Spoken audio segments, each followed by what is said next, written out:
I'd like to call the Livingston County Board meeting of Thursday, April 16th, 2026 to order at 6 p.m. We'll have the invocation from Pastor Randy first, please.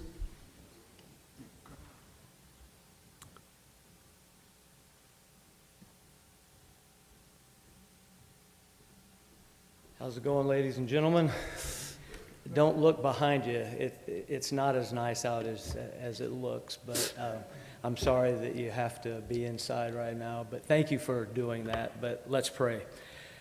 So God, we come before you tonight, and we are so thankful for another day. Life truly is a gift. It's not a guarantee. And we ask that you would anoint these men and women and bless them as they lead and give direction to our county. And we also ask that you would bless our nation, lead our president, protect our military, and give wisdom to our government during this war in Iran. May order and peace be on the horizon soon. And Lord, let there be resolve with the many things that our world is facing right now. And we know that your Son, Jesus Christ, is the true answer to all the crises, all the cries, the critical situations within our universe.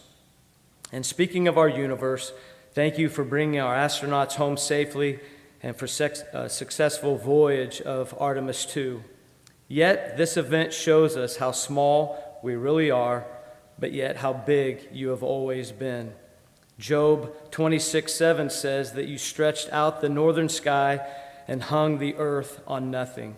And Psalm 104 and verse 19 says that you made the moon to mark the season, and the sun knows when to set. If you created all of that, then you have all of this. God bless Livingston County, God bless Illinois, and God bless America. Amen. Thank you, Pastor Randy. We'll now have the Pledge of Allegiance led by Joel Barrickman. I pledge allegiance to the flag of the United States of America and to the republic for which it stands, one nation, under God, indivisible, with liberty and justice for all.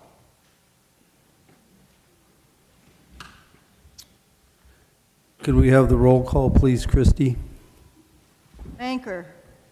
Ehring. Here. Fair. Present. Bannon. Present. Lovell. Present. Rodriguez. Here. Vietti. Here. Haig. Here. Johnson. Present.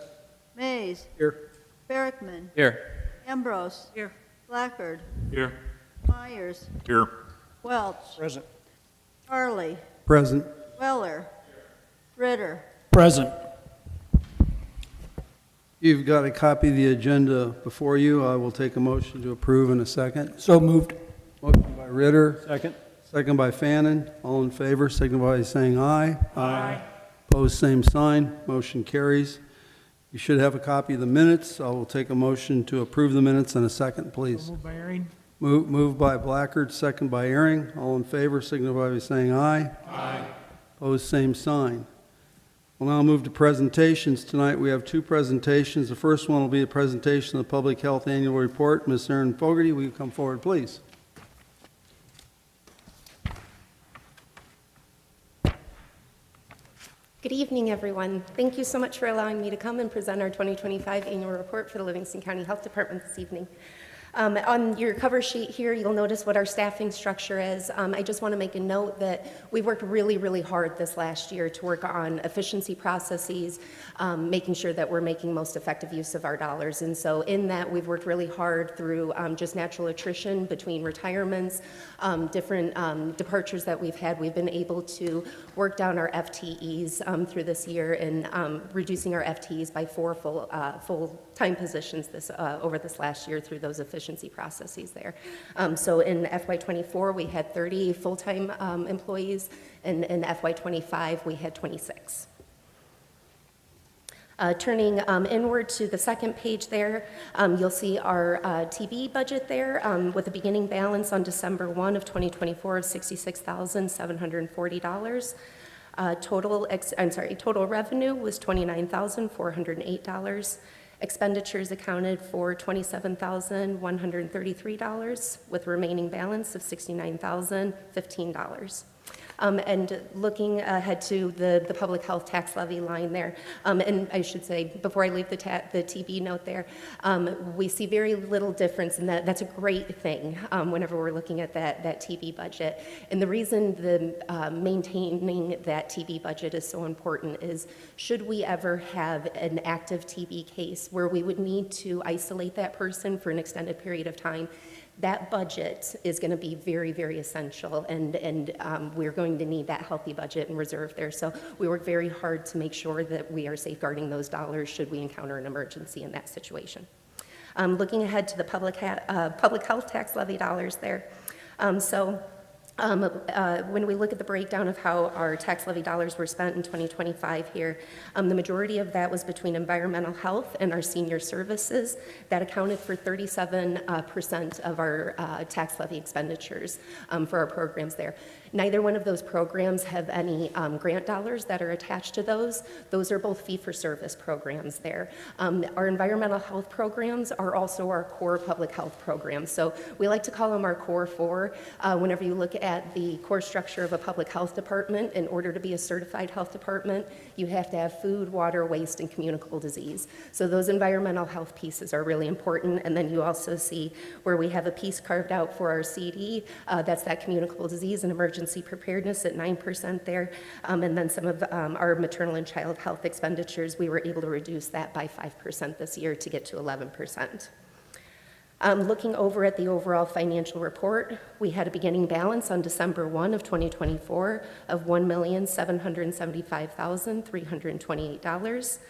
Revenue accounted for $2,183,854.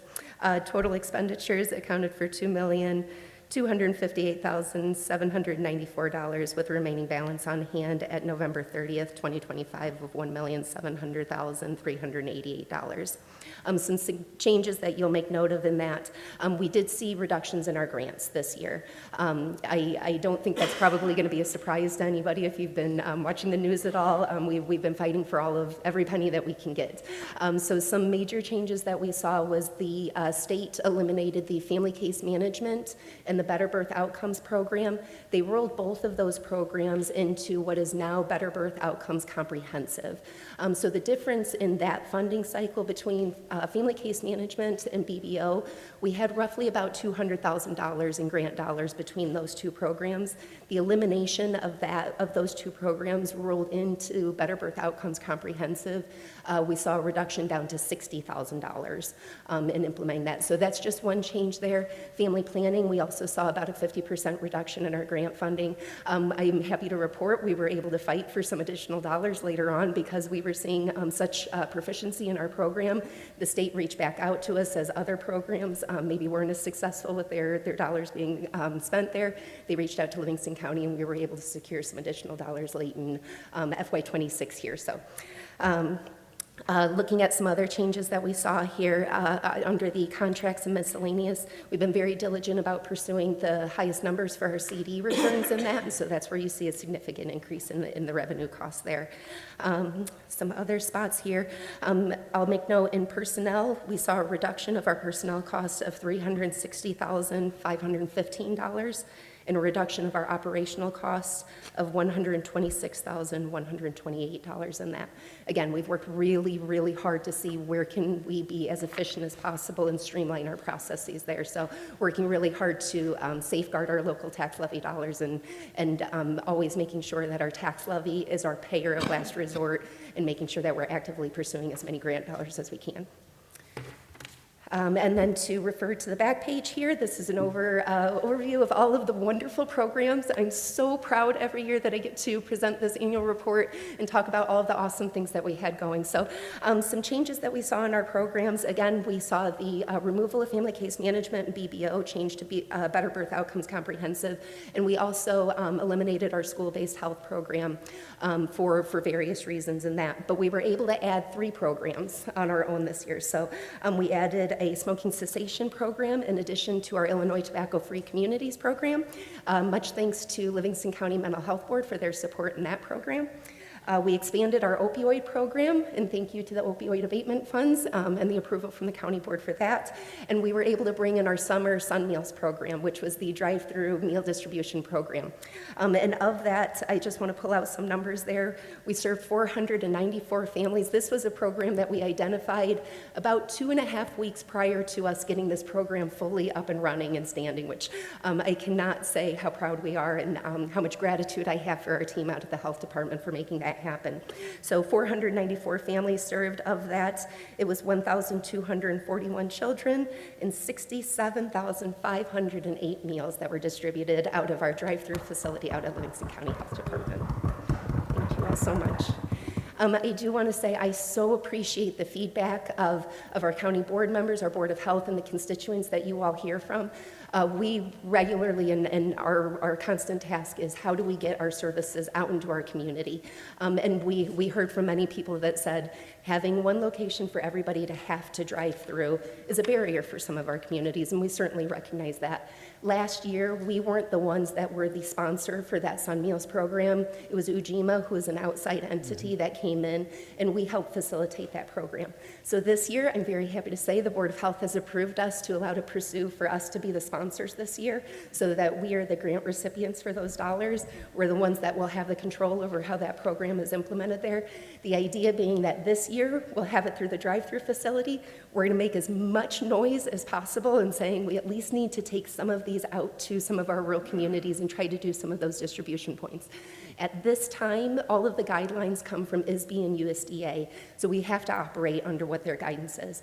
But moving into year 2, we are looking to expand it into additional communities there, so we're able to continue to apply for additional sites moving forward. So we currently are collecting survey responses to see where exactly the needs are so that as we move into cycle 2, we're best prepared to take it into our communities where we're going to see the most need there. So. Good job.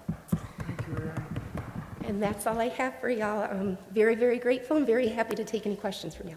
Thank you, Aaron. Does anyone have any questions for Aaron? Mr. Chairman, Yes. I for one would like to just say out in front of everybody, I am thoroughly impressed. What a great job by you and your teammates and everybody you're working with.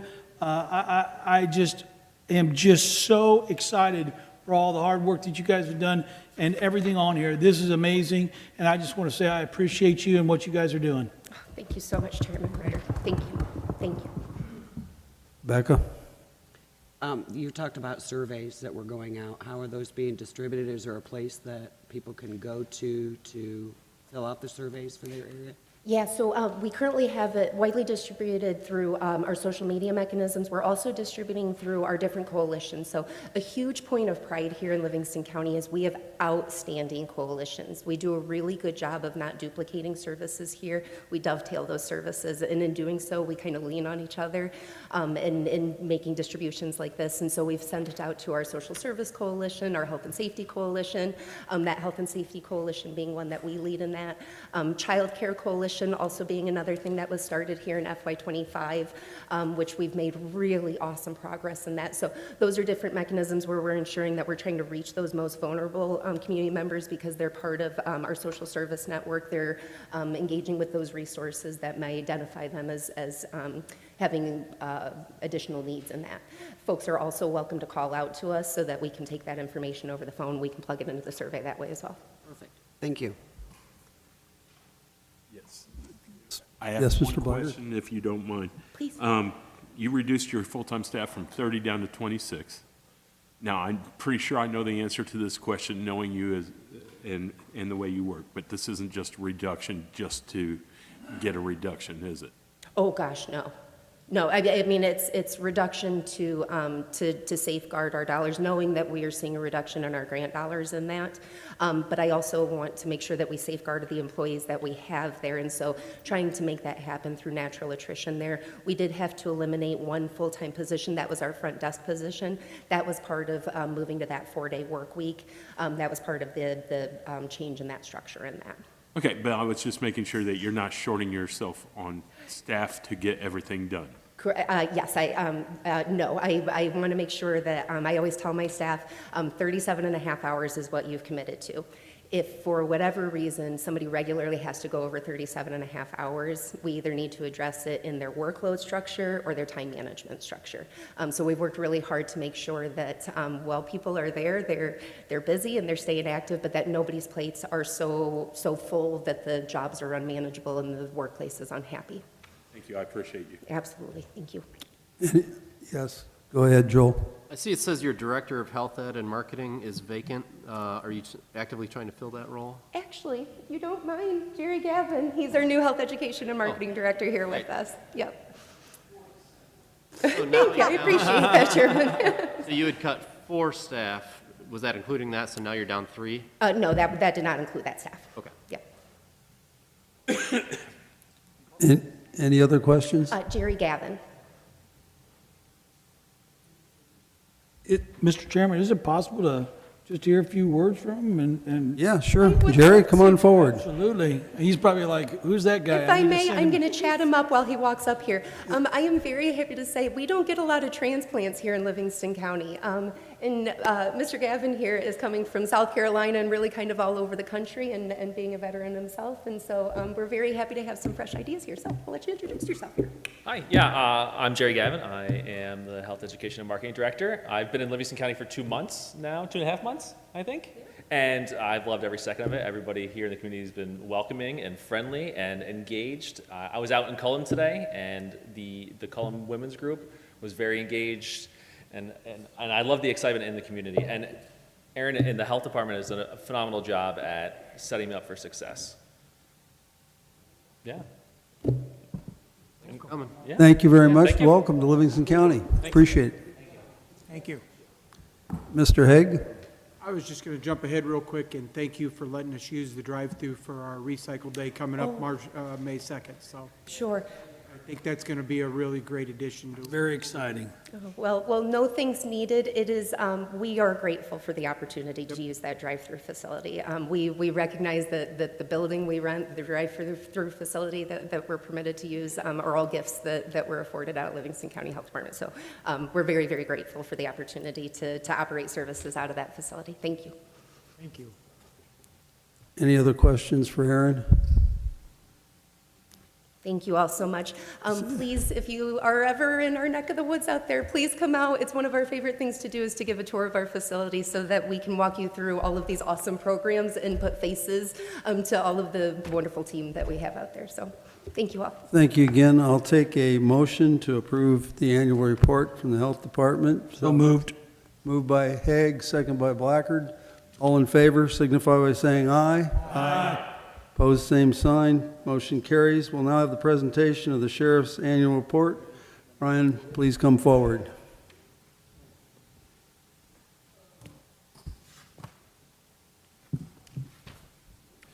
Good evening, everyone.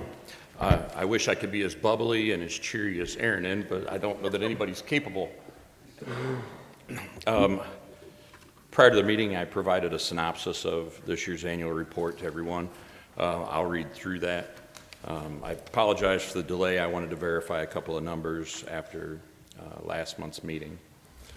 In 2025, the Livingston County Sheriff's Police primarily consisted of 30 deputies from the sheriff down, consisting of 3 administrators, 5 sergeants, 14 patrol deputies working 12-hour shifts, 3 detectives, 3 proactive officers consisting of 1 of the sergeants and 2 other deputies, 3 school resource officers, 2 K-9 handlers assigned as patrol deputies, and 2 animal control officers assigned as patrol deputies.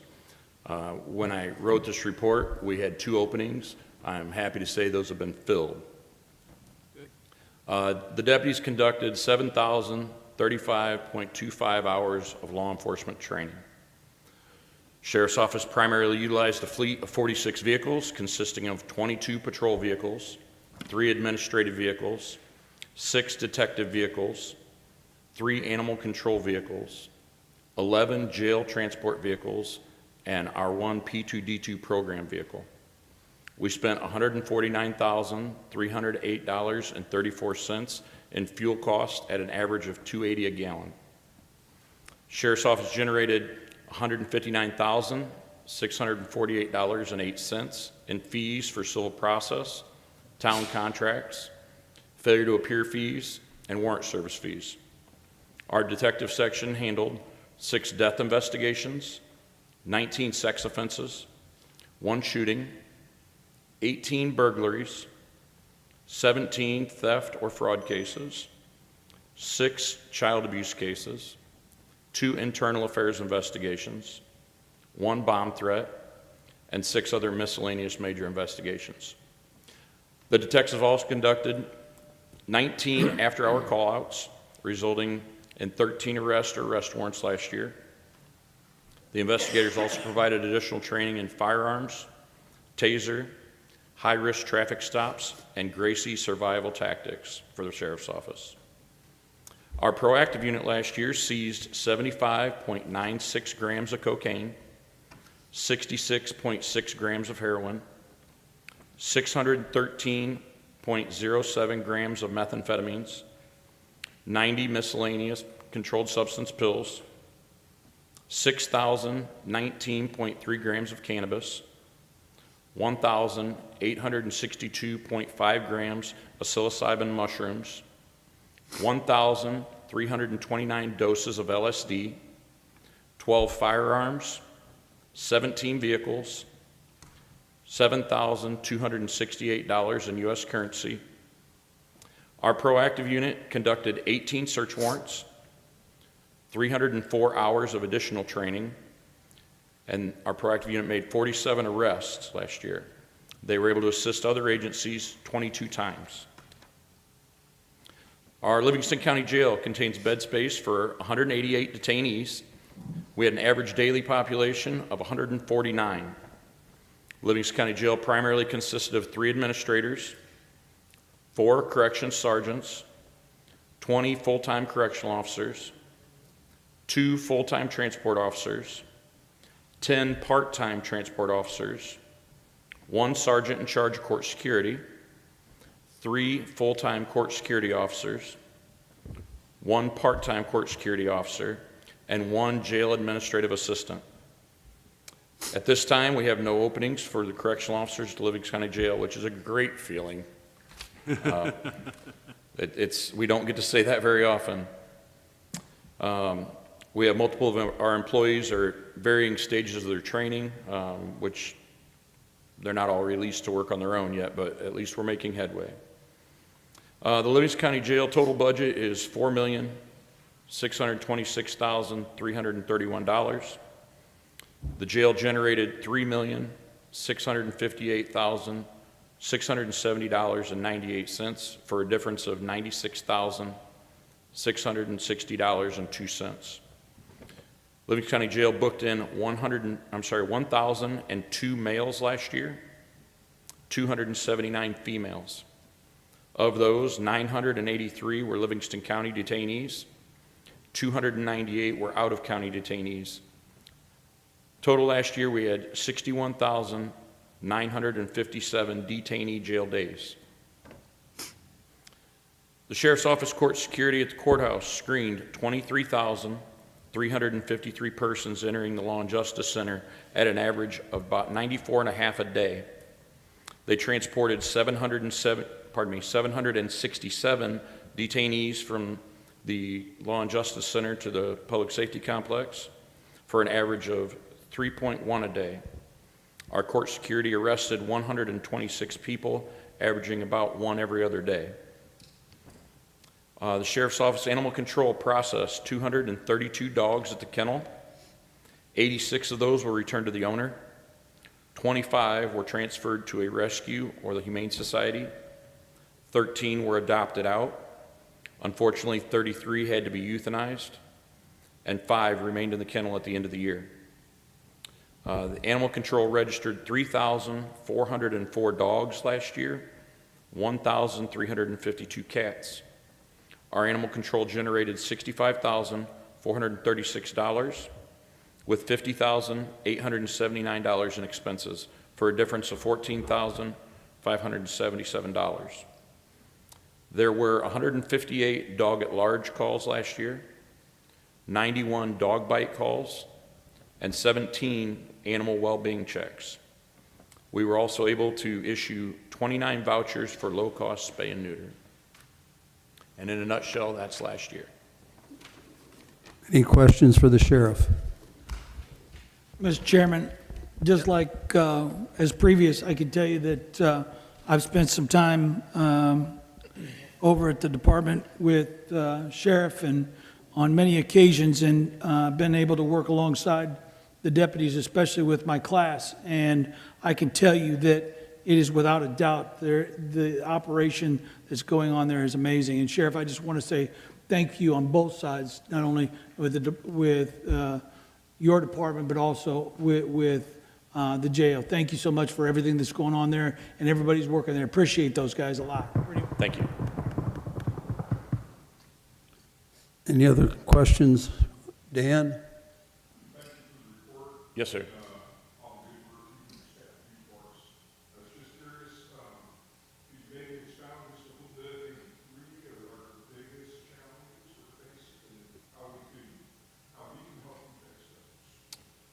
Oh my, three of our biggest challenges.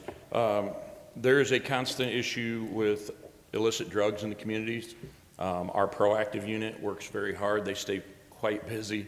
The board has been more than supportive, very honestly, over the last several years. We had some shifts that were working a little short. I came to the board. I asked to increase our overtime budget so we could reduce that. The board has done that. Last year, out of the shifts that were working short, we only had 4% of the ones that were scheduled to work short that actually did. So we were able to cover those with that. That was one of my major concerns over the last year. The previous couple of years was covering those overtime shifts. Boy, another one. I don't know. You kind of put me on a spot there.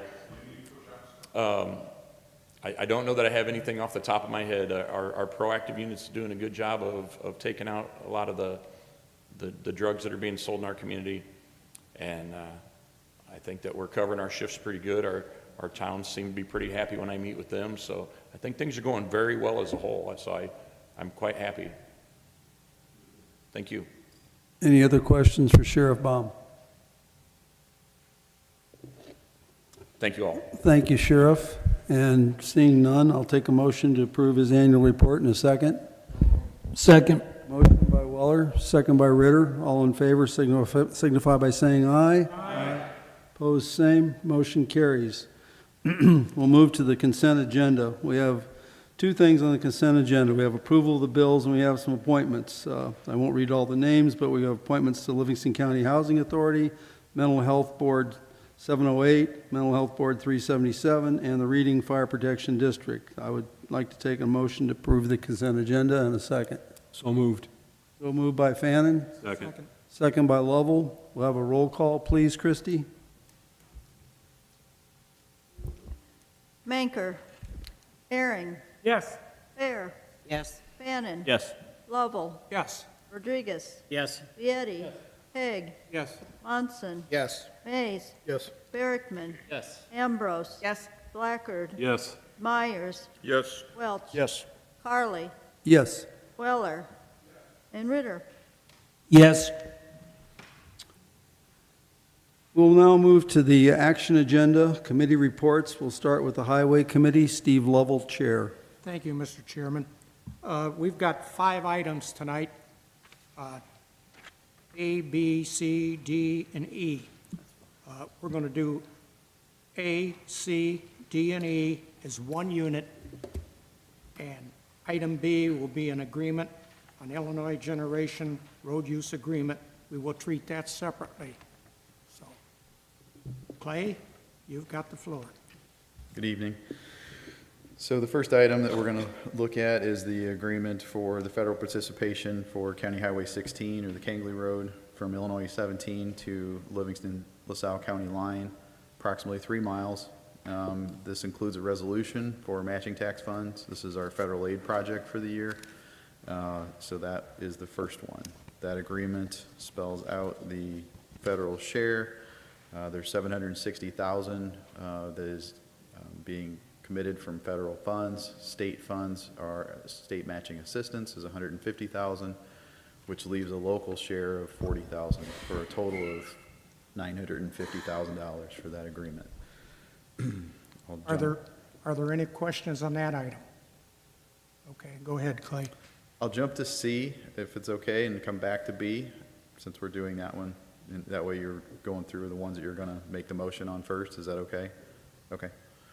The engineering agreement with Pike, it's with, Hutchison Engineering. It's for Pike Road District. We have a bridge that we're rebuilding, replacing, and the structure that we initially designed for, or we were looking at, is a precast, pre-stressed deck beam bridge. We would like to change that based on the elevations and the profile of the road to a cast-in-place design, and that's going to require some additional engineering. So this is a supplement to pay for that additional engineering.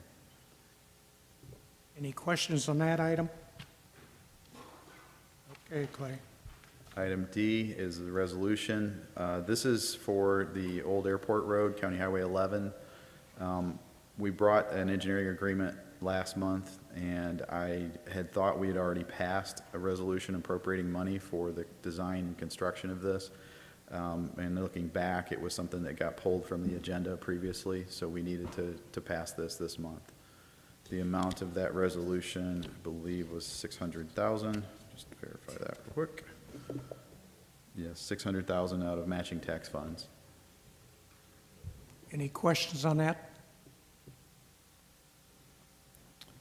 The next one, Clay. Item E is a bridge petition for Reading Road District. We had a bridge that was actually closed within the last 3 weeks by the state of Illinois, by IDOT. There had been some timber piles that had been reported to them through bridge inspections and rated the bridge down from a 4 to a 3. It took them 3 or 4 months here since that rating happened that they finally went out and did an evaluation of it, and they found 3 that had too much rot in the timber piles to leave it open. So this is it's a little higher ADT road for a township road, so we have made the decision to get that back open. And as we closed it first, because it was initially decided that it had to be closed within 14 days, and so we accomplished that, and now we're under the repair. We have a contractor already lined up to do that work. So that was the last item on that. Any questions on that?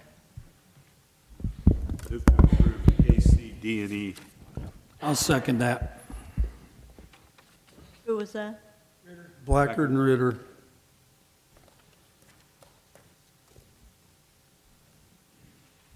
Do we have to roll call that?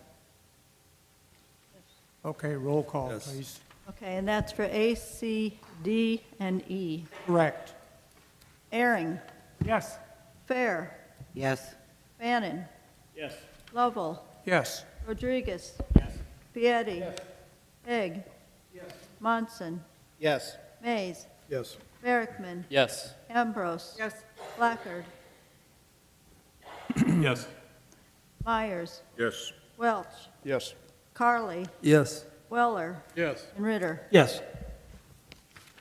Okay, thank you. Now we're going to go to item B. That's an agreement with Illinois Generation on a road use agreement. And Clay, you can explain that. Okay. I'll just read from some notes that I had prepared. We feel this is a comprehensive agreement that was initially meant to cover pre-construction and road improvements and use and maintenance of the roads during the project construction, post-construction road work, and the use of the roads during the operations phase of the agreement.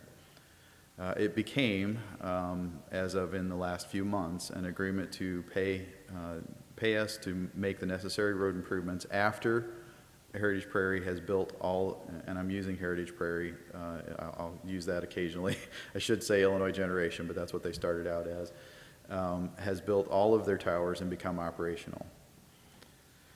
In a nutshell, the developer shall pay a fee to the road authority for future improvements to the roads at the rate of $550,000 per mile for existing hot mix roads and $925,000 per mile for A3 or oil and chip roads. There are currently 3 miles of hot mix and 1 mile of A3 in the developer's footprint to be utilized, which brings the total to $2.575 million being paid prior to the commencement of any construction on the project.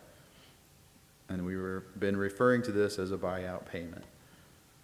During the construction, Heritage Prairie, Illinois Generation is responsible for the maintenance of the roads, besides snow removal, and addressing issues that may be caused by the construction traffic. Section 2D-17 gives a detailed description of what constitutes damages to the roads while they are being used by the developer. It also says the road authority shall have sole authority to determine when maintenance or repair is necessary to ensure the safe and passable roadway conditions. The developer is to pay pay a $15,000 per tower fee in 3 equal installments. Payment 1 is due upon the road use agreement execution. Payment 2 is due when the letter of credit is delivered, and payment 3 is due once the project begins commercial operation. Based on 68 towers, each payment equals $340,000, for a total of $1,020,000. During the operations phase of the project, Heritage Prairie pays an annual administrative fee of $5,000 per mile of road used to offset wear and tear on the local roads related to the project. This amount is increased 2.5% annually. There is another section in there, 2D-27, that gives a detailed explanation of what happens if anything more than light-duty trucks are found using non-wind farm roads. It starts with fines, but upon the 5th violation on any given segment, it becomes a part of the project and subject to the same rates per mile as discussed above. Section 2 of the agreement imposes detailed obligations to complete tasks related to the public roads and ongoing obligation sections of do's and don'ts. It is designed to keep the construction traffic on designated roads and make sure that roads remain in good condition for the use of the motoring public. The agreement requires proof of insurance and posting a letter of credit to protect the county from claims and financial exposure. There was a lengthy negotiation process that resulted in a very comprehensive agreement. Both Meyer Capel and myself recommend this agreement to the county board for final approval. It was also taken to the Kankakee County Board this week. I have not heard the results of that meeting. We got any questions on this agreement?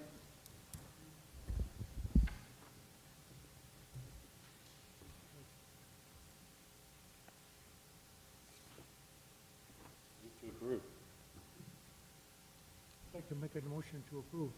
Motion by Herring, I'll second. seconded by Mr. Hague.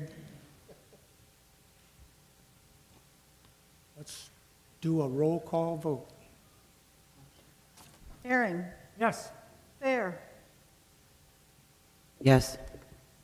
Bannon, Yes. Lovell, Yes. Rodriguez, Yes. Deity, Haig, Yes. Monson, Yes. Mays, Yes. Berkman, Yes. Ambrose. Yes. Blackard, Yes. Myers, No. Welch, Yes. Harley, Yes. Weller, Yes.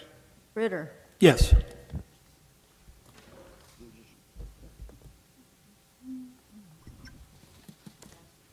Passed? Okay, thank you. That concludes my report, Mr. Chairman.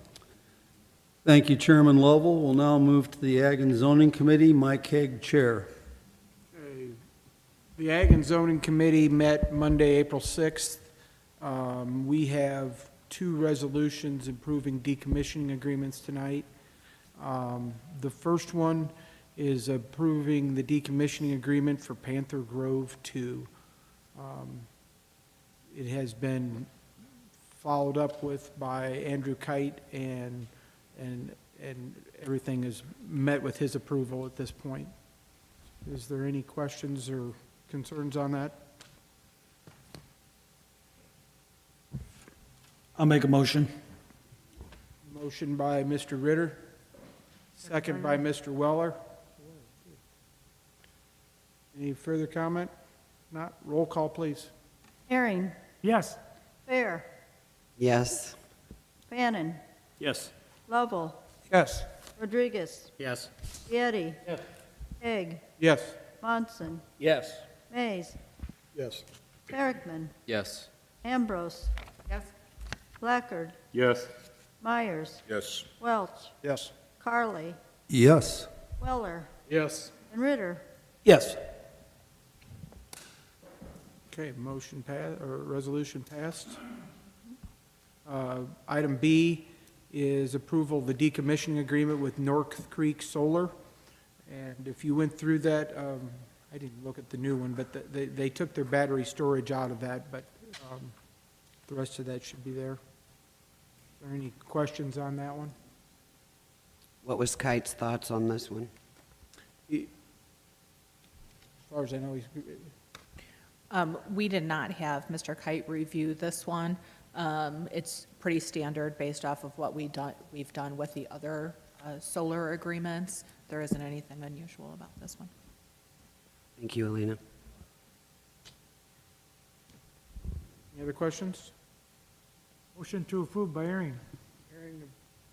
Second by Ritter. Second by Ritter. Any other comments? Otherwise, roll call, please. Herring, Yes. Fair, Bannon, Yes. Lovell, Yes. Rodriguez, Yes. Getty, Haig, Yes. Monson, Yes. Mays, Yes. Perrickman, Yes. Ambrose. Yes. Blackard, Yes. Myers, Yes. Welch, Yes. Carly, Yes. Weller, and Ritter. Yes. Okay, resolution approved. The only other thing I had is, once again, I'm going to say that May 2nd, we are doing our recycle event, our electronic recycle event, and it will be at the drive-through facility out at the Health Department. We're looking forward to setting it up out there and being indoors and enjoying, at least, we won't be dependent on Mother Nature that day quite as much as we normally are. So if anybody has time to help, we would surely like to. You have something you'd like to? Mr. Chairman, just as long as, we also, a reminder that we'll be going through the second drive down a little bit further, not right off there off the back, and they'll be closed, and it'll show exactly where you come in. That way we have a good flow all the way. I think we're going to have not only a great turnout by the community, but the students as well. We do know that prom is that night, and they're all said that they agree to get their hair done after they get done collecting all this great electronic waste. So I can't say thank you to the community for continuing to support such an amazing program, and appreciate everybody involved. Thank you. That is it, Mr. Chairman. Thank you, Chairman Haig. We'll now move to Sheriff Jail and License Committee. Joel Berkman, Vice Chair. We also met on Monday, April 6th, a fairly perfunctory meeting. We went over the sheriff's monthly reports and approved a handful of raffle licenses. That meeting was adjourned, and another quick meeting was held before this one that I apologize I missed, but it was to address the action item that we have, which is the annual liquor license and mobile home renewals. I believe there's a list here that everyone has. If you have any questions, I presume Alina would be able to address those with you. Move to approve. A motion, did somebody have a second over there? Weller, second. Weller? Roll call vote on that one, or? Voice vote. All approved, say aye. Aye. All opposed, same sign. Motion passes. That's all I have, Mr. Chairman. Thank you, Vice Chairman Berkman. We'll now move to Rules, Legislations, Veterans, and Community Services. Jack Vieti, Chair. Thank you, Chairman. We have one item tonight to vote on. We have a resolution, an ordinance authorizing the grant application and agreement for rural transportation. If there's any questions, Alina will certainly be able to help you if there's any answers. Is there any questions on that? If not, I'll make the motion to approve it. I'll second. Seconded by Mr. Lovell. Is that a roll call or just a voice? Roll call. Roll call? Okay, roll call, please. Yes. Herring, Fair, Yes.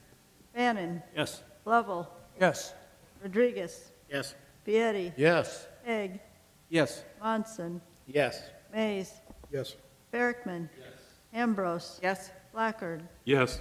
Myers, Yes. Welch, Yes. Carly, Yes. Weller, and Ritter. Yes. Okay, thanks, everybody, and Chairman, that concludes my report. Thank you. Thank you, Chairman Vietti. As the Administrative Committee, I've just got a couple things to state. First of all, late this afternoon, we had a meeting of 4 counties, DeWitt, Livingston, Logan, and McLean County. The chairman met. We have had a resignation of Mark Jontry as the regional superintendent, and that becomes effective April 30th.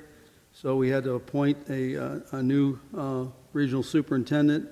That appointment goes to Miss Molly Allen. She was recommended by Mark. She's well qualified, and all 4 of the county chairmen agreed on that. So she'll be taking that position May 1st. The second thing I want to say is I want to congratulate Mr. Mike Regner, our state's attorney, who's done a super job for the county as far as I'm concerned.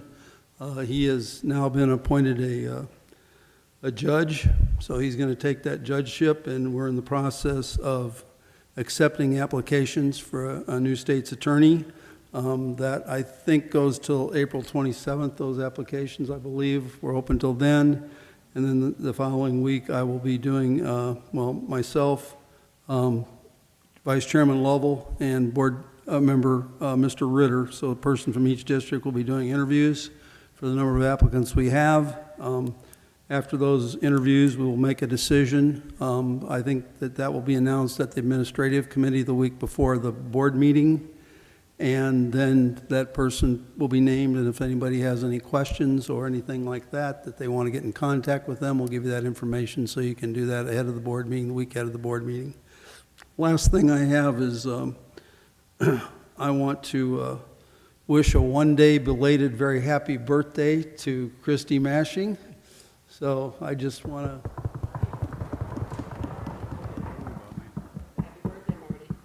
Yeah. And Marty Weller. No, Marty Fannin, excuse me. So anyway, it was his birthday too, but Christy, you took precedent over that. So now we'll move to Finance Chairman Marty Fannin. I guess, thank you. Thank you, Mr. Chairman. We met Tuesday, April 7th at 6 p.m. We finalized the opioid litigation monies, and we discussed with the sheriff about the school resource officers and the town contracts. We will be having a meeting Monday, April 20th at 5 p.m. to go over some numbers for the SROs and the town contracts. So that's all I have, Chairman. Thank you, Chairman Fannin. We'll now move to Property Committee. Gerald Ehring, Chair. Yes, we met this last week and we had just maintenance discussion, updates to the electrical system in the jail a little bit. And we had 2 bids come in to repair some stuff up inside the building here that we actually turned down. They're very expensive, and we'll look at that another date. And that's all I have to report, Mr. Chairman. Thank you. Thank you, Chairman Ehring. Since Gina's not here, did the IT committee meet? I don't think it did. No. Okay. Moving then to public comment. We will take, first of all, I'll ask the board if they have any public comment, and we'll limit it to 3 minutes, 30 minutes overall. So any public comment from board members? Mr. Weller? I've got a very brief one, Mr. Chairman. I'd like to offer congratulations to all the board members who did seek re-election and were successful in that effort. Very good. Any other board members have any public comment? Mr. Haig? I'd just like to thank Mr. Regner for his service to our county the last couple of years.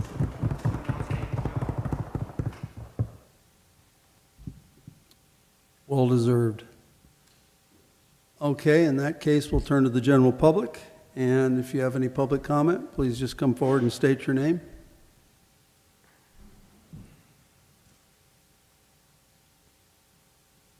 Okay, seeing none, we have no executive session, so Jack, we'll wait for you.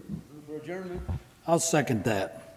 Okay, motion by Vietti, second by Ritter. All in favor, signify by saying aye. Aye. Next meeting Thursday, May 14th, 6 o'clock right here. Travel safe home, everybody.